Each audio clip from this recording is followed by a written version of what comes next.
bikes that we thought were really fast a year ago do not seem to be fast anymore. With the BS6 norms kicking in, the bikes seem to have gotten slower and become a bit boring. This has resulted in people opting for bigger bikes, and the 250cc segment is filling up with a lot of bikes today. With major players in the segment, is the KTM Duke 250 the bike to beat? Or is it just a wannabe 390? Let's find out.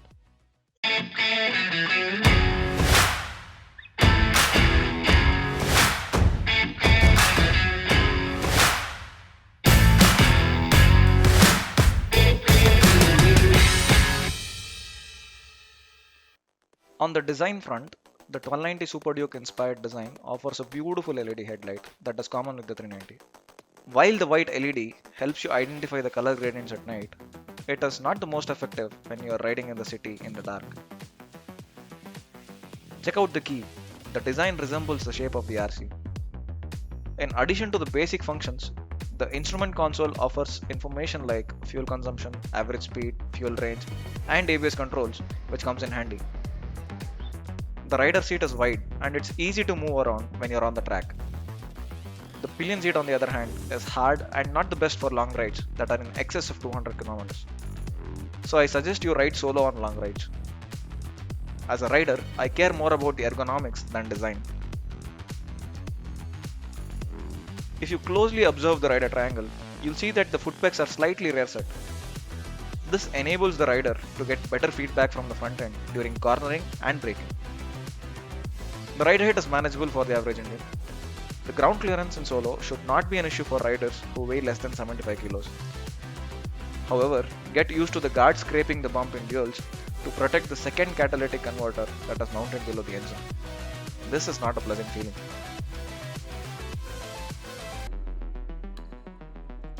Moving on to the powertrain and drivetrain, the engine is forgiving in terms of its drivability, but the gearbox is not so forgiving and requires precise upshifts and downshifts. Don't worry, you'll be able to pick this up within the first few kilometers of riding. The liquid-cooled 250cc engine does 0 to 60 in 3.93 seconds and 0 to 100 in 10.4 seconds. The average top speed is around 129 kph of cruise speed, while the indicated top speed is 127 kph. If you are interested to know why there is a difference between indicated and true speeds, please let me know in the comment section down below. I'd be more than happy to make a video on that. During acceleration, the bike churns out a peak power of 15 brake horses. Yeah, you heard it right, 15, 1-5, and not the 30 bhp that you often hear about everywhere else. This difference is common across all the bikes that are out in the market. So if your friend who owns a 390 tells you that he knows what 43 bhp feels like, he doesn't know what he's talking about.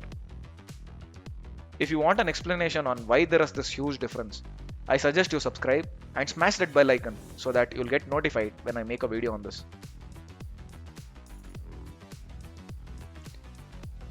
The acceleration numbers are not bad, but can it stop just as well as it can accelerate? Tell you what, the bike can decelerate from 80 kph to 10 kph in 2.5 seconds. This means that the bike stops within a distance of about 33 meters at a deceleration of 0.84 Gs. This was on a cold day, which means its true capabilities are higher, and not a lot of bikes can do this. Not everything is great about the brakes. The front brakes are spongy. While this is not a problem in regular riding conditions, it becomes an issue whenever the ABS kicks in over wet tarmac or low friction surfaces. The lever just sinks too much without any sufficient bite or deceleration when you're riding in the rain. If you are someone who is not very hard on the brakes, then this is nothing to be worried about. Even with all these issues, it is still one of the best brakes that you can get in the segment. Handling is something that most people overlook when they take a test ride. You must have heard a lot of people say that the MRF tires are not good. Well, it's not entirely true. The new MRF tires have made the bike effortless, a lot more flickable, and nimble in city riding conditions. There is a phenomenal improvement in the low speed maneuverability compared to what you get with the mid-LRs. However, this comes at the cost of high speed stability at cold temperatures. On a cold day, the bike shuffles mid-corner and requires regular course corrections. Is this something you need to be worried about? Not really. You would only feel this when you are pushing the bike to its absolute limits at the track, and not something that you would do on a daily basis. Moreover, the problem gets solved on its own when the tires start to warm up, and in my opinion, the MRF tires on the Duke 250 is not a problem. Okay, here comes the disclaimer. While the MRF works well with the 250, it might not fit the 390 just as well. So I suggest you wait for my video on the 390 before you switch your tires. From a comfort standpoint, the ground clearance is the only issue. On rough roads, you can overcome the harshness by simply going on the throttle. So the 250 looks good, has decent power and handles well. But is it light on the pocket? The bike offers a mileage of 32 kmpl within the city and runs about 38 kmpl on the highway. Not bad, right? With an ex-showroom price of 2.11 lakhs, the on-road price in Bangalore is 2.76 lakhs. The service interval is about 7,500 kilometers, following the first service, which is at 1000 kilometers. The cost of ownership, barring the fuel expenses, is about 1.35 rupees per kilometer for the first 30,000 kilometers. I'll be making another video on the ownership cost of the 250. You might want to check that out, because the upfront cost you pay is not the only expense that is involved in owning the bike. Before we summarize the pros and cons of the Duke 250, I would like to take a moment to thank KTM Chandra Layout for all their help and support. The folks at the showroom offer good insight into the products and can guide you on which KTM vehicle can suit you the most. I'll share the location of the showroom in the description. You can go get a test ride anytime you want. Now let's summarize with the 5 things that are good and bad about the Duke 250. Let's start with the 5 things that are good, shall we? To start with the obvious, the design of the bike and the graphics look really good and turns quite a few heads when you're on the road. Unlike the Duke 390, the bike is easy to ride and forgiving. Although the brakes feel a bit spongy, with the right levers, the stopping power and the feedback from the brakes are commendable. The highway riding on this bike is decent and feels comfortable for 200 km of continuous riding. The bike is economical and light on the pockets. Now let's talk about 5 things that need to be improved on the Duke 250.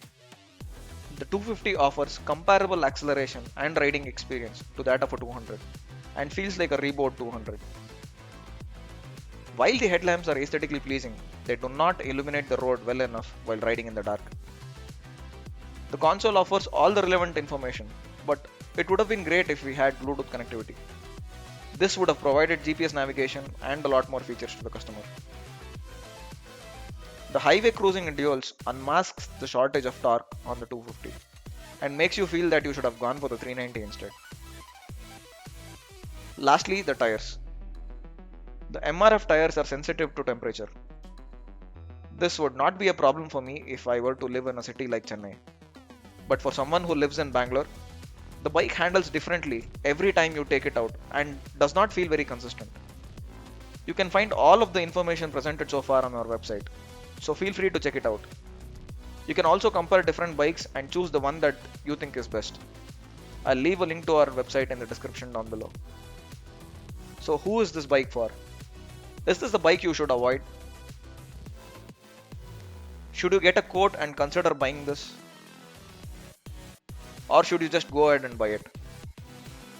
If you are someone who wants to be faster than the average commuter in the city, want something that is comfortable and forgiving, enjoys the occasional long rides, and want something that is light on the pocket, then you should just go ahead and buy it.